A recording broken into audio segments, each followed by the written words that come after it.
நான் நேத்தே எந்திரிச்சு செல்லம்மையா வருவான் அப்படின்னு எதிர்பார்த்துட்டே இருந்தேன். ஆளு நேத்து வரல. இன்னைக்கு தூங்கி எந்திரிச்சு வந்தேன், "செல்லம்மா" அப்படின்னு எந்திரிச்சு செல்லம்மையா ஓடி வந்துட்டாங்க. வரும்போதே மச்சான் வந்து கொஞ்சம் முரல் மீனும், கனவாவும் வாங்கிட்டு வந்தாங்க.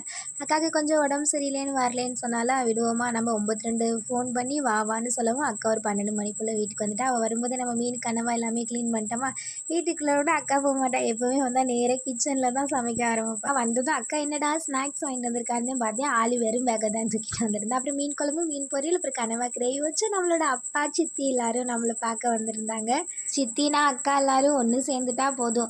1 மணி நேரம் பேசினா கூட அந்த 1 மணி நேரத்துலேயே ஊட்டி, கொடைக்கானல், வால்பாறை, குற்றாலம், தாஜ்மஹால் கூட போய் பார்த்துட்டு வந்துடுவோம். அந்த 1 மணி நேரம் தான் பிளான் மட்டும்தான் பண்ணுவோம். பட் எங்கேயும் போன மாதிரி இல்லை.